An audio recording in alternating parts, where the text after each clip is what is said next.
We were talking about Ed Sullivan. What did he look for in an act?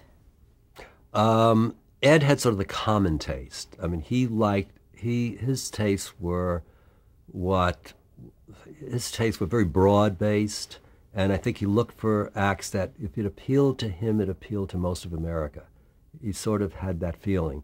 And then as he got older, he started realizing that the young people really liked the contemporary music acts. So he was smart. He started booking them, and he put them on the first thing so they know that it was on the show, and then they have to wait till the very end to see them again. So they have to watch the whole show, and he put them on the beginning and end.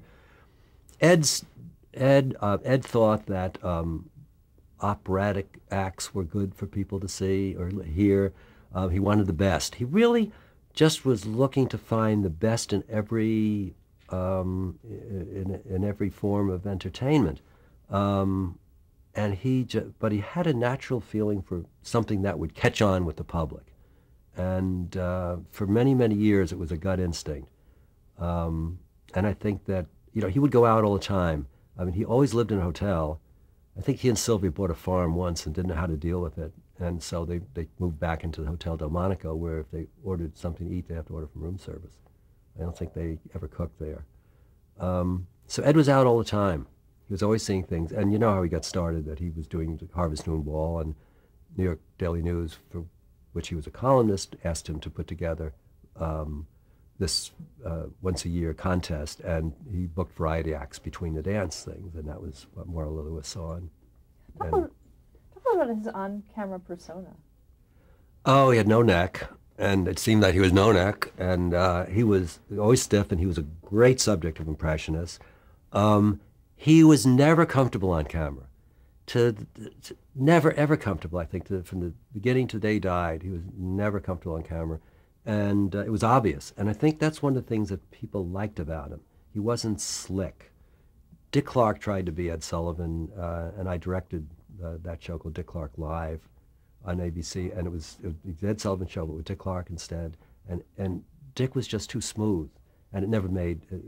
We did it for 1 year, and it was canceled, and then they tried again a few years later, and it didn't make it again.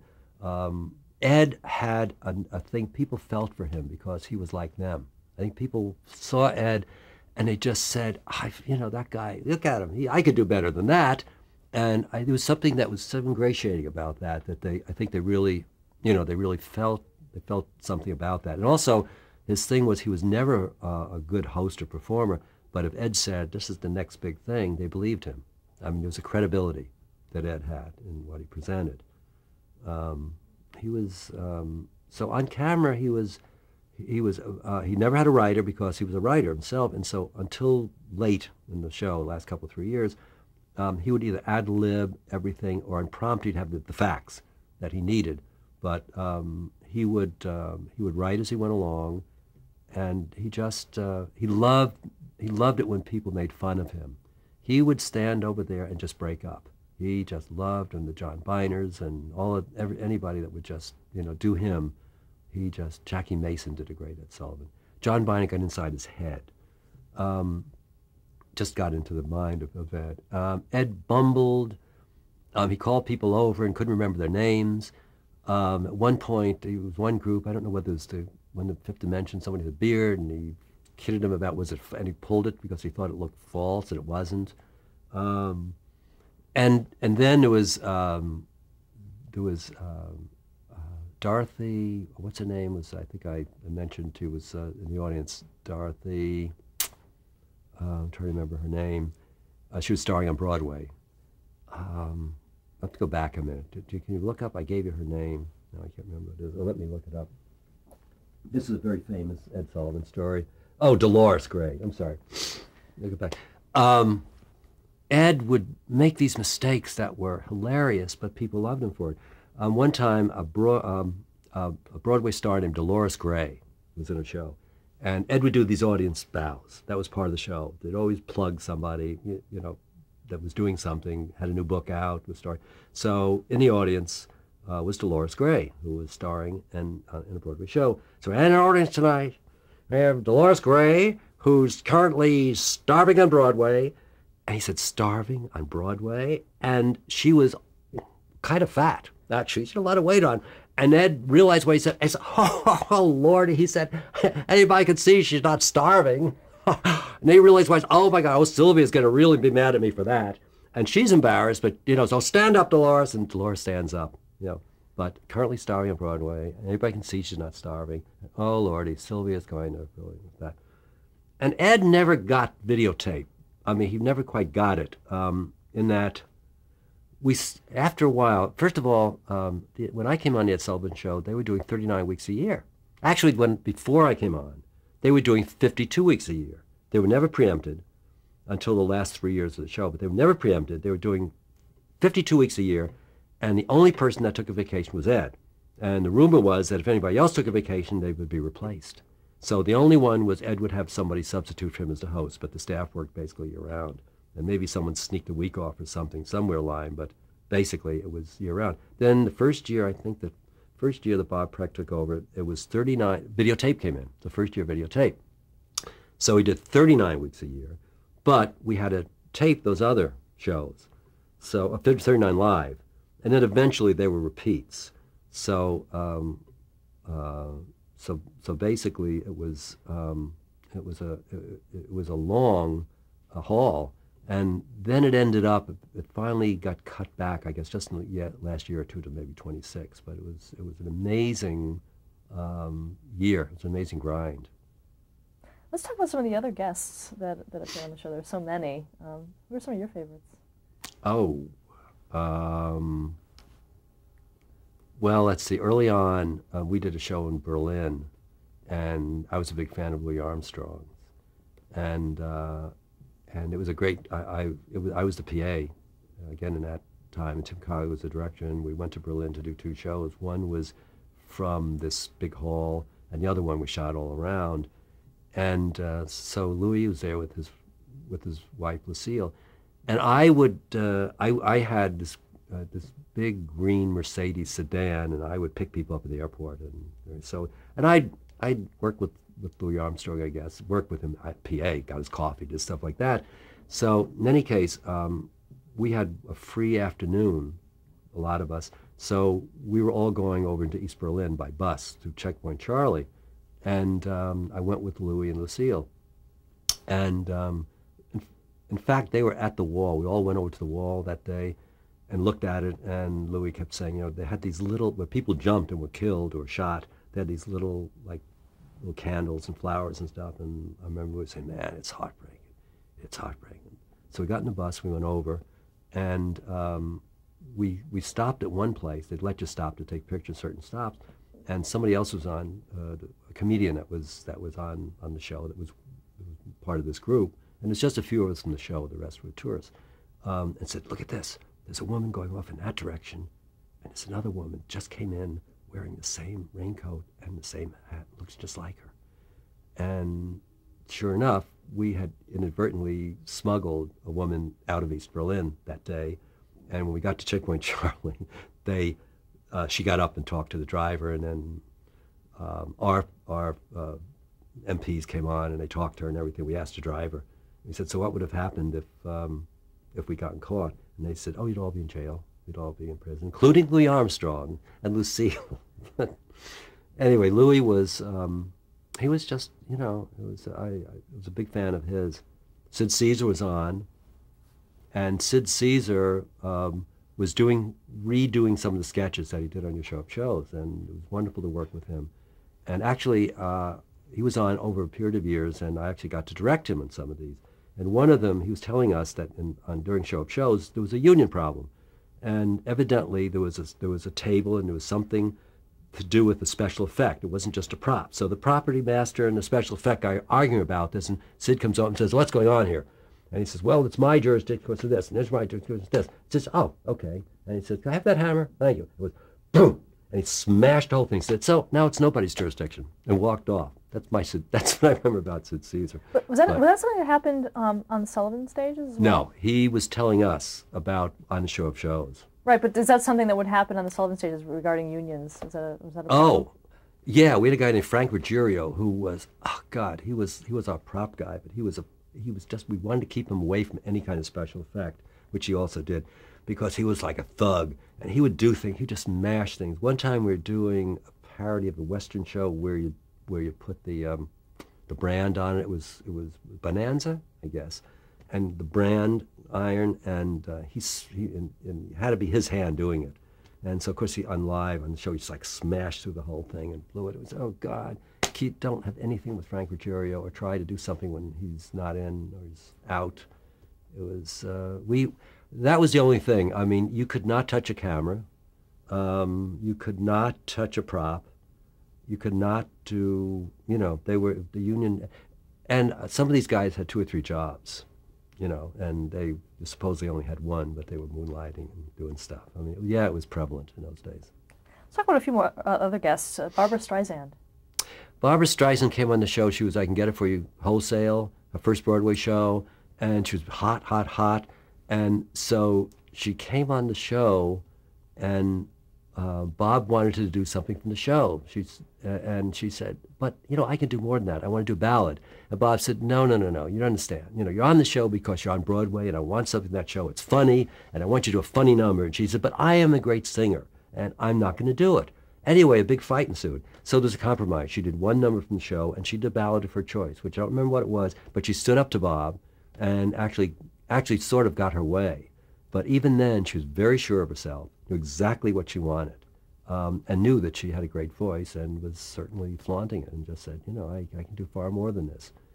And I was amazed at that because I remember overhearing that when they had this conversation right on stage, that I said, oh, she has guts to do this to the producer of the Ed Sullivan Show. And who was she? Nothing, just a Broadway ingenue at the time. Was it very uncommon for guests to stand up for themselves like that? Most of them were scared of Ed. Ed was an Irishman with a temper, but you wouldn't see it that much. But if you wouldn't do what he wanted to do, he could be, there's a Jackie Mason thing, but I remember Sophie Tucker a couple of times that he just lit into her something. Well, no, Ed, I'm sorry. And she was a big woman, and he said, well, Sophie, I'm not going to do that on my show. And okay, Ed, well, I'm not going to do it. There was little things about material like that, where some artists wanted to do something, and if Ed didn't want him to do it, he wanted to do something else. He prevailed because he was Mr. Big. I mean, he was huge that time. Did anyone ever go on stage and do something that he said not to do? Anyway? Well, it was the Doors. There was that incident. No, because they'd have to do it for dress rehearsal. Even the comics would have to come in and do, and it was an audience too, so he got to see everything and hear everything. So everybody did it in dress rehearsal. By then, they either did it, or if they did something he didn't like, it'd be cut from the show before air. And sometimes the whole act would be cut. Most times it was a minor act, like a plate twirl or something, and usually it was for time rather than that they weren't any good. But we had some weird things happen. I mean, some of those acts were just unbelievable. There's one where this guy had these trained mice, and he would put them up in some kind of a airplane, and the plane would go up and around, and then all the little mice would come down on a rope and go into some kind of cage kind of thing. It acts that you'd never see anywhere else. I don't think you've seen since, these acts. And I don't know where they found them. He had people, scouts all over to find them. Bing Crosby. Well, Tim Kiley was doing something for Bob, some kind of pilot, and this is when I was still the AD, and I got to direct Bing Crosby and the Peter Gennaro Dancers and Alexander's Ragtime Band and White Christmas, him singing White Christmas. And so I was going, Bing Crosby. I never got credit for this, by the way. It got aired as one of Tim's shows. Tim got the directing for the whole show, and I was a little bit, So I got no extra money for it, which is fine, but I would have liked to have the credit. Bing Crosby, directed by John Moffitt, but it never happened. However, I did do it. And since I was the AD, I also was responsible for any kind of videotape editing. And this was a videotape to go into a show that Tim would eventually direct. So at the end of White Christmas, Bing Crosby forgot the lyrics. And he sang, and so by all your Christmas trees be white.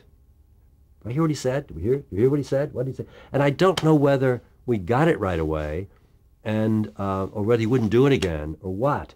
But I said, we can't air that. We can't air Bing Crosby not knowing the lyrics to White Christmas. So we tried it. We went into videotape, and we tried everything, the primitive stages of videotape, to try to fix that. And we did sort of, may all your Christmas be white, and we masked it in such a way that you just sort of mumbled it a little bit. And speaking of mumbling, I have to admit, we did a show in Canada with Jan Pierce live, and Jan Pierce was a famous opera star, but he had a new album out, which is show tunes, and he didn't really know the lyrics, and it was Maria. He was singing Maria, and live, and he forgot the lyrics, so he's going along and he's singing, and Maria, I just met a guy, Maria, and he's not. There's no words. So Ed is sitting over there just watching it and just doing great. And we said, "What's he doing?" He told what you do in opera. I guess it's a common thing that if you don't know the lyrics, it's the big voice thing, and you do that.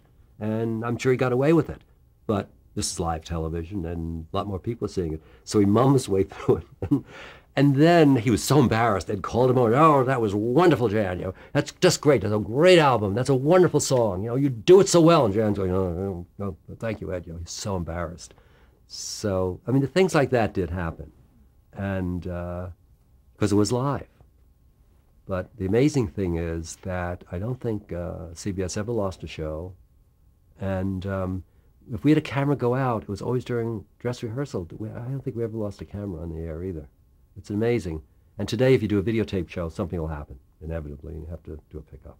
How many cameras did you use? Well, 4 cameras. There was a pedestal on stage right, camera left, and that was Ed's area. So that camera, that was George, Moses, who basically his shot was Ed, and then on other things he'd have an angle shot or some close-ups or whatever. There was another camera on a pedestal on stage left, which is camera right. We'd get angle shots. We had a Houston crane, which is one of the earlier cranes, and it was a 3-man crane. There was a guy that sat in the back that would drive it and steer it. There was an arm man that actually was responsible for the arm going up and down, and then the cameraman would sit in the seat with the camera in front of him to go up and down, and that was a ramp. And then we had a low-angle camera that was on a ped, but he was under, and he could go up and down, but basically the camera was at eye level with the stage, and you'd use that camera for like dance numbers, particularly where you wanted to elongate the dancer's legs and the movement. So, and of course the crane gave us all kinds of wonderful moves, and we used that. We had an excellent cameraman who was there for years and years, and he was brilliant. They were excellent. The thing that they did and still do to this day, video cameramen do, the film cameraman can't do. Film cameramen have to measure stuff, and they're not good at focusing while they're moving, and they have to measure everything. Well, these guys on the fly would move from a huge wide shot into like a close-up here and never lose focus. They were an amazing crew, and I think the live cameramen were, that's what they did. They were used to that. And today, even to this day, film cameramen still have a hard time doing that. Were there changes made once the show went to color in '65?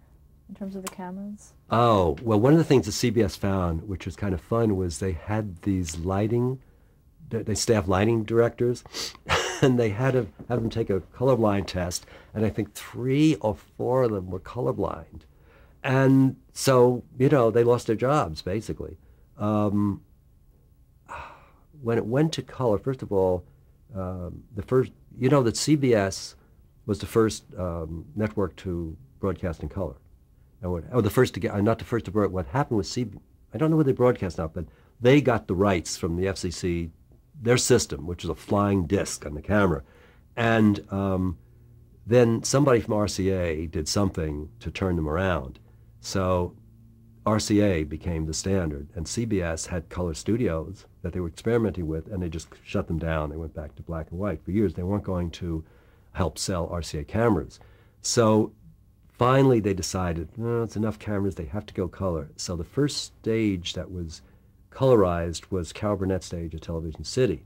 So we all had to go out for 7 weeks to Television City and do the Ed Sullivan Show live from the Carol Burnett stage. So she'd do it whatever night she was on, and we'd do it Sundays. And it was great for all of us because it was like a vacation.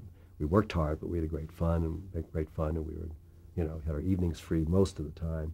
And then while we were there, they colorized Studio 50 on Broadway, which is the Ed Sullivan stage where Letterman comes from.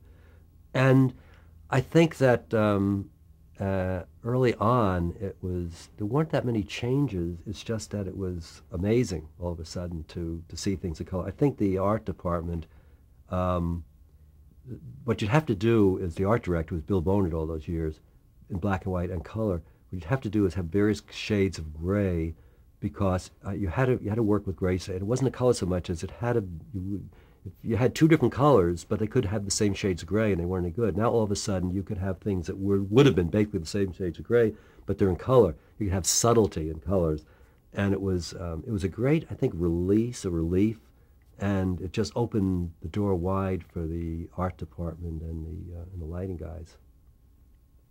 Let's talk about some more guests. Bob Dylan. Bob Dylan, who almost got on the Ed Sullivan Show. Bob Dylan wanted to do a show called The Talking Joe McCarthy Blues, and CBS censors didn't want him to do it. They felt it was very political, and Ed wanted to see it. So he came down to the rehearsal hall, and Bob was there, and he goes through it, and I time it and everything. And Ed says, I don't see anything wrong with that. He said, I want to do it. Bob, we're going to do this. Well, great, Ed, fine. So now CBS overrules Ed and says you can't do it. So Bob wouldn't do anything else. He just said, well, that's it. And he never blamed us. And so he never got on the show and never would do it from then on for CBS. But he started calling Bob and saying, I want to learn more about television. I want to do television. So Bob assigned me to show him what we did. So we couldn't call him, but he would call Bob and set up a meeting with me, and I would meet him, and I'd take him to a screening room, and I'd keep showing him what we did at our shows and how we did it in other shows and everything. And I think we had 3 sessions like that, which was quite wonderful. So that when he actually did the Rolling Thunder review, he asked Bob to produce it, and I was going up to direct it. So we went up to Boston, and we saw it, and again, oh God, Bob Dylan, gotta direct Bob Dylan. And we had a backstage pass, and they wanted to meet with us like 2 or 3 in the morning, and it was very secret to where he was staying. He was moving to the next event, but he was staying halfway between at a motel somewhere. So we went there, and everybody's walking through the halls because they don't sleep that much at night. And they said, well, Bob doesn't want to do it now, do it for breakfast. So we had a breakfast meeting with Bob, and so I'm sitting there with Bob Dylan, and we're going to do this. Anyway, something happened to the tour. I think it was canceled prematurely. Something went wrong, and we never got to do it. So he called again, and there's another chance to do it, and we were doing a live Ed Sullivan Show, so we never got to do it. But then he called. Then he didn't like it, so he called, and he wanted me to go in and edit it. And I said, I can't do that to another director. Can't do that, Bob. So, well, that's too bad. I'm sorry to hear that. And that show never aired either. And then a few years later, he actually did a show, but he did it all with just 2 handheld cameras. And it aired, and it was kind of like, he was fine, but it wasn't. So that was our whole history with Bob Dylan. I never got to do it. Did you encounter a lot of censorship issues on the Ed Sullivan Show? Interesting that Ed was his own censor. Ed was the family programmer. So they hardly ever had to respond. I mean, they had somebody cover the show at all times, but usually Ed was the one that would censor himself. The only time it really got bad was in the lyrics, as the rock and roll act started to get a little more, edgy, and they started to do things, which is why the Rolling Stones were going to do that number, "Let's Spend the Night Together," and they changed it to "Let's Spend Some Time Together." And the things like that the censor insists on. And Ed didn't concern himself much with that. He just said, fine. He just didn't want to offend people. So I'm trying to think if there was anything that was really, if you can remember something that was really, that was really a big censorship problem. The only thing that happened was that our censor, who we really liked, was a nice guy. One morning we woke up and he's on the front page of the New York Daily News. It was a gay vice raid on Fire Island, and he got arrested. And that was our censor that got arrested. So we just laughed at that. But because Ed was just wouldn't do anything that would offend people, knowingly. Let's talk about the Beatles. That's probably the most unbelievable experience that I can remember. When the Beatles came over, when they were booked, they were just on the way up, and they were seen in London. And I think initially, there's kind of like different stories here, but Jack Babb was the talent executive that would go over to Europe every summer, and he was in England, and he saw them at the Cave where they were, and they were just getting hot there, so he wanted to book them. And I think the story probably at that point was that Bob or Ed weren't that interested, and then I think Ed saw them at an airport and all this craziness, said, what are they? And thought then changed his mind. But the story that I remember is about the money, that Ed was going over it with Jack, and he was telling him there was 3 performances for, I think, $15,000 or something like that. And Ed was really upset, and he said, it's not the money, Jack. It's who wants to see them 3 times. They're a flash in the pan. They're hot now, but, we're going to have to pay him off for that last show. We're never going to air it. Well, not only did they sustain, it got bigger and bigger and bigger and bigger. So by the time they finally came over, it was like the block between Broadway and 8th was wall-to-wall people, just like I'd seen pictures of when Frank Sinatra was at the Paramount, and that whole block, and by the time it was filled with people, couldn't get through. And before we could actually rehearse, Bob said, let's get the cameraman and the reporters out of here, so we'll give them a half hour. So there's pictures of, I think there's a wall of cameramen, shooting just on top of each other, shooting the Beatles and getting little sound bites for about half an hour before they went out the door and we could rehearse. But they came in very polite, rehearsed, performed live. There was no demands like today, we need this in a green room. We didn't have a green room. We had these grubby just grubby rooms up this stairway in this old theater. And they were lucky to have a dressing room. And just very polite and just very nice, and everything went fine until air. And on air, in those days, they had these little like plastic headsets, the cameramen, everybody had these little headsets about this big, and it was fine until the Beatles. And on air, the Beatles, the audience was so crazed that the cameramen could not hear anything from the booth. They couldn't hear a thing. They would just, and eventually that led to redesigning headsets where they were big cushiony things, especially for music, rock acts. That's how they changed. But the way it works at CBS, and it's different at NBC, is there's the director and the associate director, and really a switcher. At NBC, it's the director and the associate director, but the technical director actually talks to cameras. And unless it's a live show, the director can't talk to cameras. At CBS, the director talks to cameras, and the associate director readies the shots. So basically, we tell them, they didn't write down the shots in those days. They listened to the AD, 2 went off, get a wide shot of the stage, and they'd listen to us. But these guys, luckily, were so good and had nothing written down, that when they couldn't hear, they remembered their shots. So there wasn't a missed shot on the Beatles. And they're basically simply shot anyway. There wasn't any really fancy kind of stuff there. So there was a screaming, and nobody heard a damn thing. Stop there to change the tape. Okay.